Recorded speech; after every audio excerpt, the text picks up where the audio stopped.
దేవదేవునికి మహిమ కలుగునుగాక. దేవదేవునికి మహిమ కలుగునుగాక.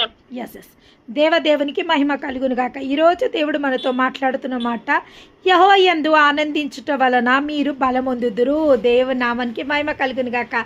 ఈరోజు ఎవరెవరైతే దేవుని యందు యెహోవా యందు ఆనందించటం వలన మనకేం పొందుకుంటామంట? మనము బలం పొందుకుంటాము. దేవుని నామానికి మహిమ కలుగునుగాక. ఫిలిప్పి 4:4 రాయబడి ఉంటుంది, ఆనందించుడి, మరలా చెప్పుచున్నాను, దేవుని యందు ఆనందించుడి. ఎవరి యందు మేము ఆనందించదాం ప్రభువా?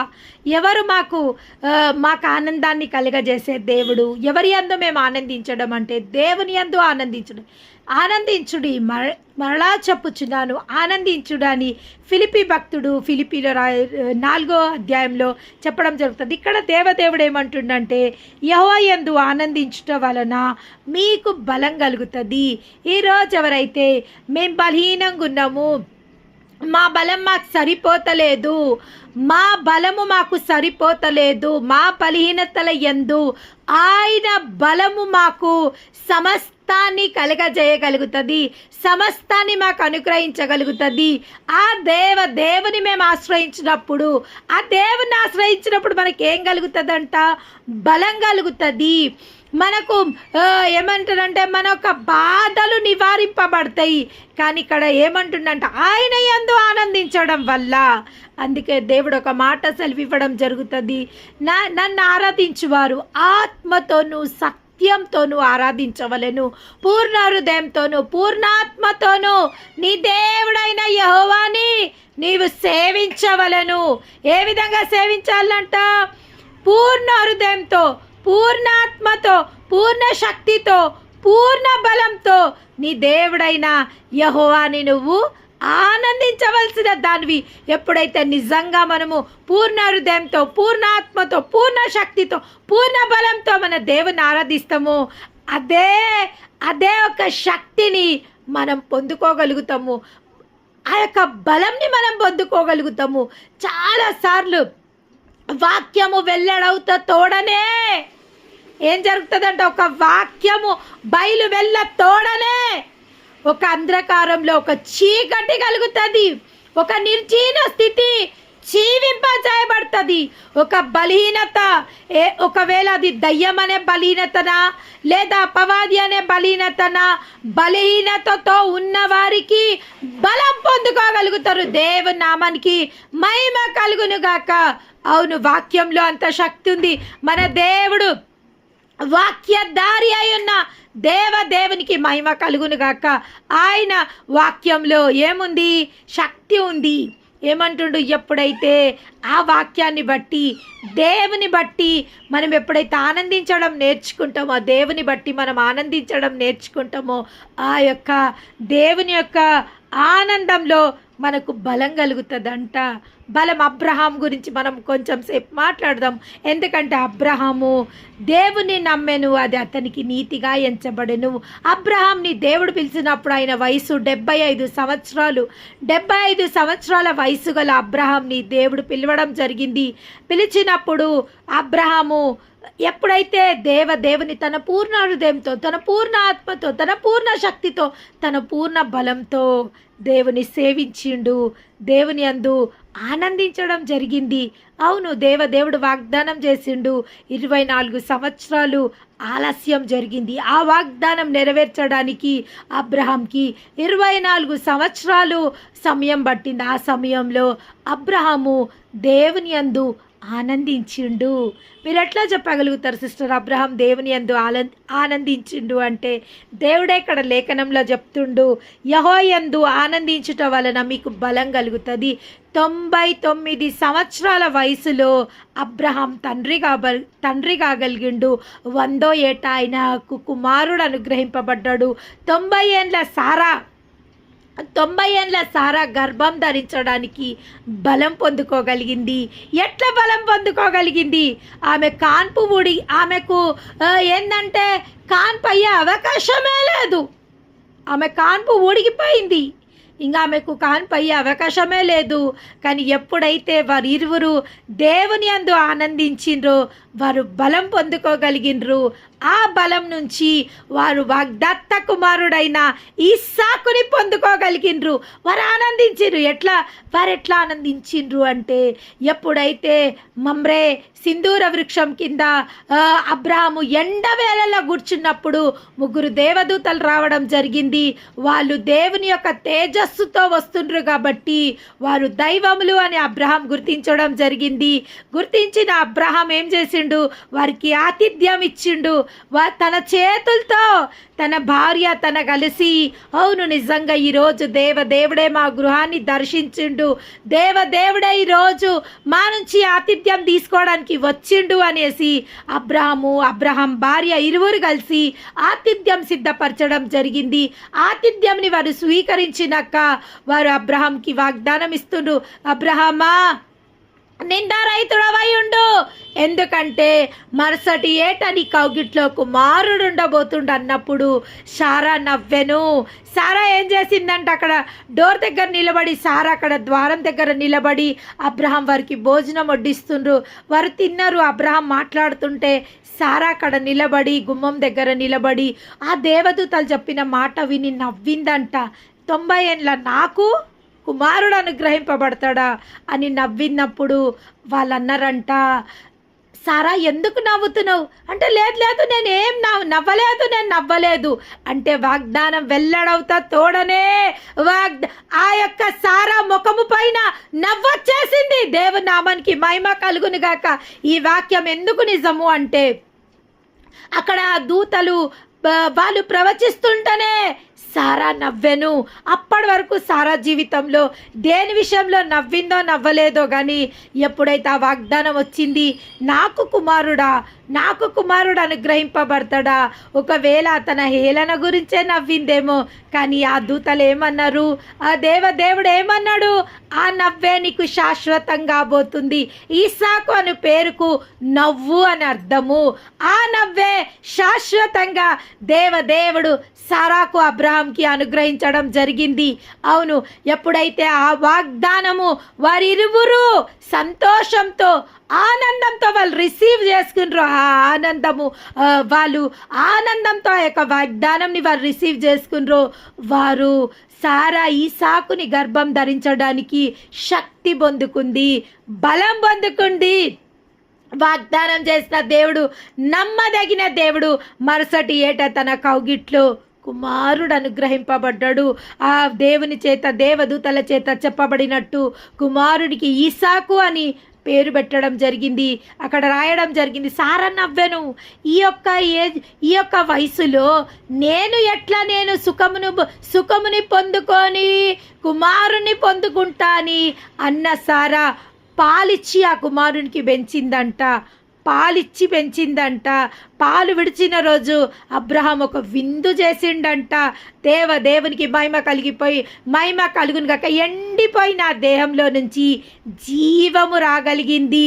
దేవుని నామానికి మహిమ కలుగును గాక. ఎండిన మృతతుల్యమైన దేహము మృతతుల్యమైపోయింది. తన కాన్పు ఉడిగిపోయింది.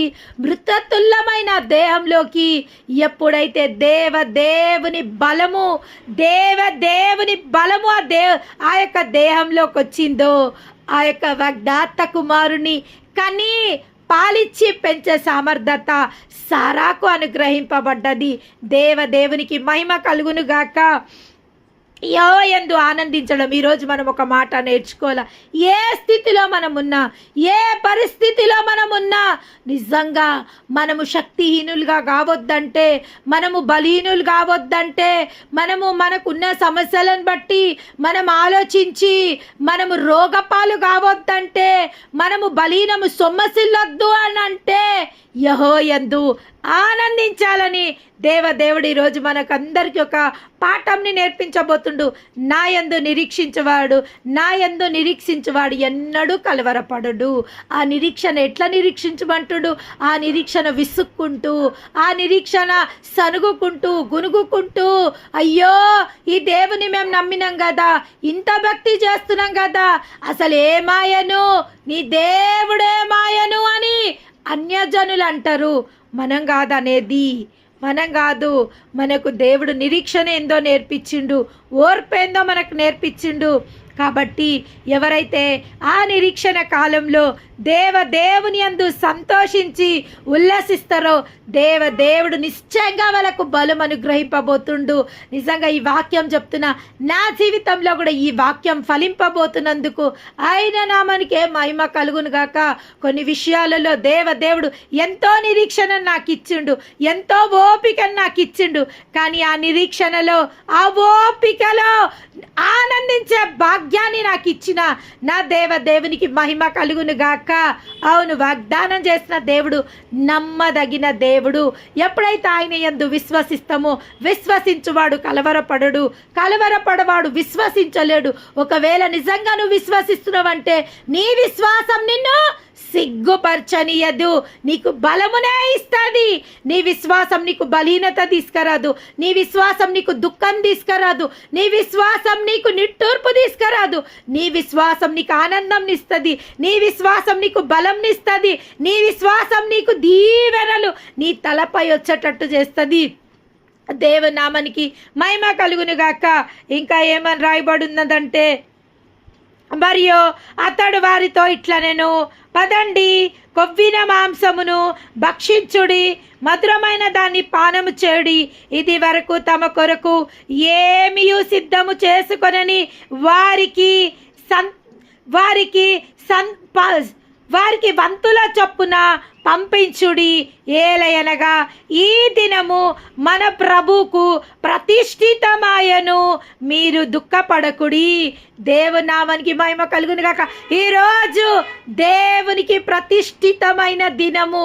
ఈరోజు ఎవరికైతే లేదో వారికి ఇచ్చేవారిగా దేవుడు మిమ్మల్ని చెయ్యబోతుండు. ఈరోజు ఏమీ లేని వారికి వంతులు వేసి పంచుడి.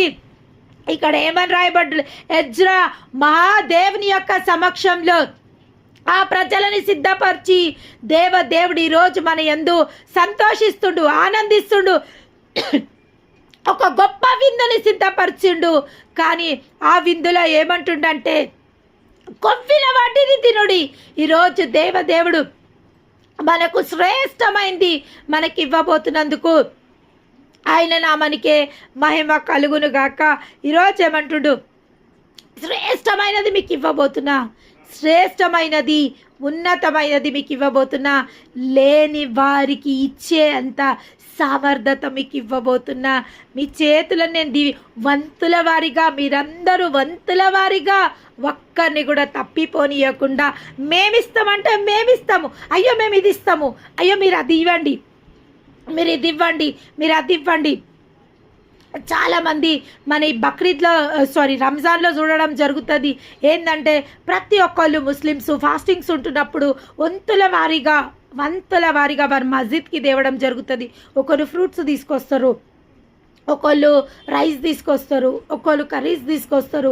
అందరూ వంతుల వారిగా తీసుకొచ్చి వారందరూ ఆ దేవుని సమక్షంలో కూర్చొని ఒక మహావిందు చేసుకుంటారు. ఎందుకంటే ఇది దేవుని కోసం మేము ప్రతిష్ఠింపబడిన దినం. అన్యులే ఈ విధంగా చేసుకుంటే దేవుని బిడ్డలమైన మన జీవితంలో కూడా దేవుడు మనని ఒక విందులోకి ఈరోజు ఆహ్వానిస్తుండి. ఈరోజు ఒక మహా విందులోకి దేవుడు మనని ఆహ్వానిస్తుండు. దేవుడు ఏమంటుండంటే, కొవ్విన వాటిని భుజించుడి, మధురమైనది పానం చేయుడి, శ్రేష్టమైన ఈవులతో దేవుడు మనని తృప్తిపరచబోతుండు, మన కడుపులని నింపబోతుండు, మన హృదయానికి ఇప్పుడు ఒక మంచి డ్రింక్ తాగితే మనకి ఎనర్జెటిక్గా ఉంటుంది, మనం రిజాయిస్, మన నాలిక తృప్తిపరచబడుతుంది, మన హృదయం తృప్తిపరచబడుతుంది. అందుకే దేవుడు ఏమంటుండంటే, మధురమైనది పానము చేయుడి, కొవ్వినది భుజించుడి. అంటే దేవుడు ఈరోజు మననందరినీ సిద్ధపరిచి, ఈరోజు మనకు ఒక బఫేని దేవుడు సిద్ధపరచబోతుండు. ఈరోజు ఒక విందుని దేవుడు మనకు సిద్ధపరచబోతుండు.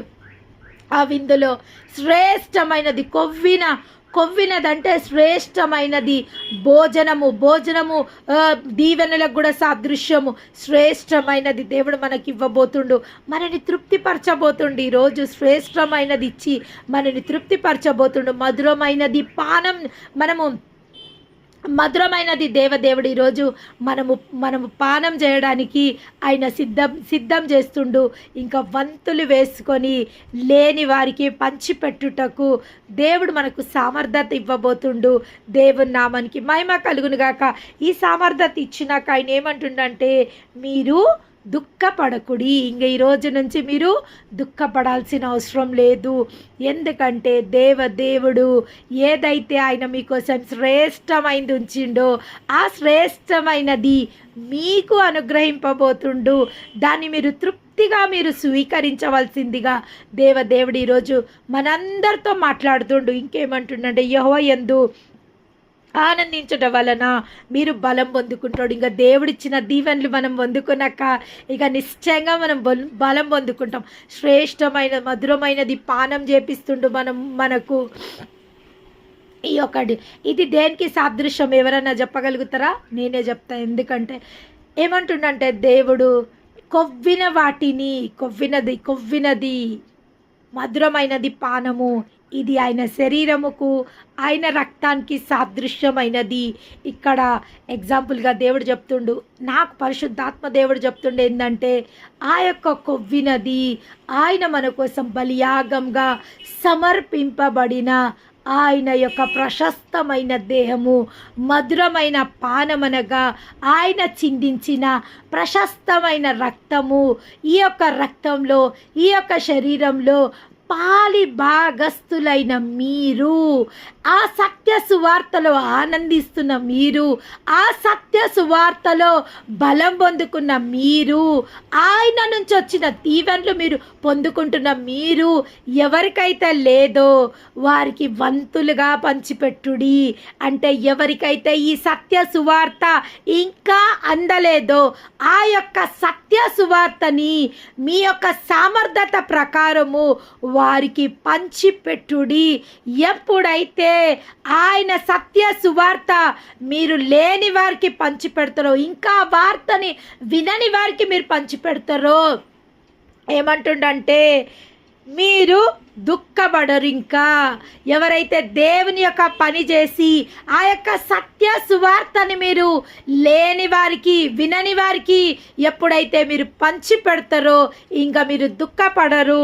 ఇంకా ఏమంటుందంటే, యెహోవా యందు ఆ యొక్క కార్యం చేయడం వల్ల, ఆ యొక్క సత్య సువార్త దేవుని కోసము మీరు ఆ యొక్క సత్య సువార్త చేయడం వల్ల మీరు బలం పొందుకుంటారు. దేవుని నామానికి మహిమ కలుగును గాక. దేవుడు ఎంత గొప్ప మర్మాన్ని ఈ యొక్క వచనాలలో దాసి పెట్టిండు.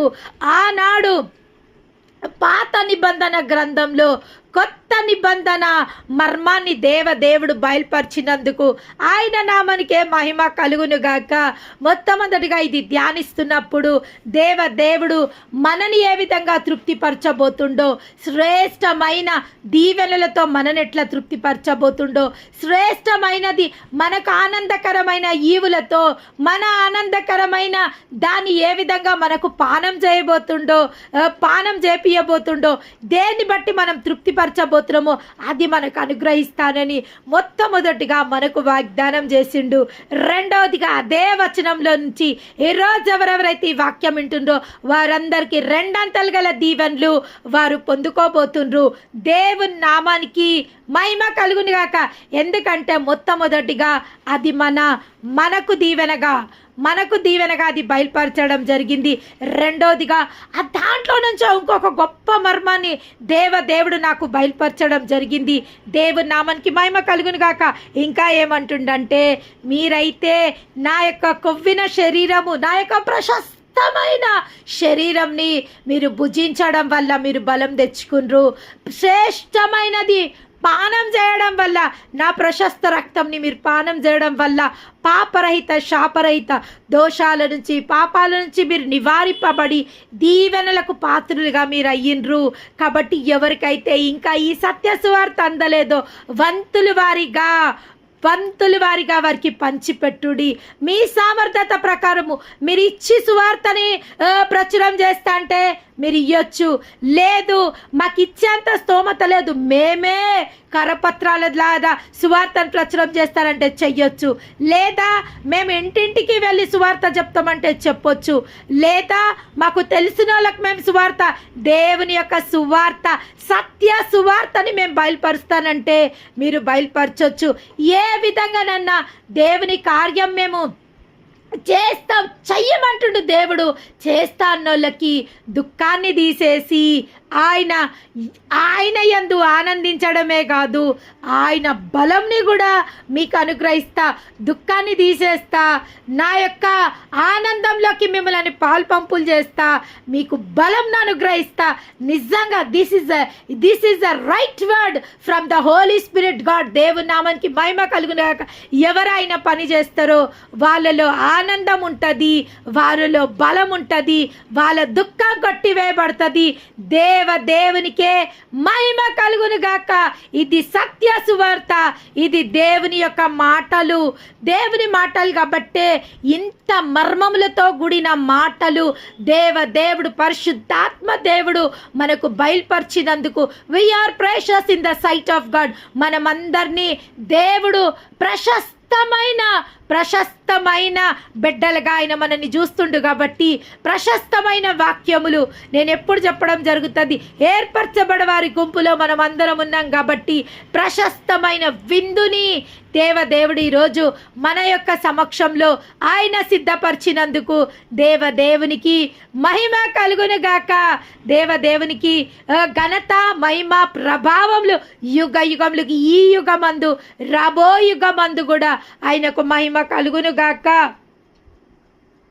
ఇంకేమంటాడు? అలాగున్నాను లేవీలను జనులందరూ ఓదార్పురి, మీ దుఃఖములు మానుడి, ఇది పరిశుద్ధ దినము,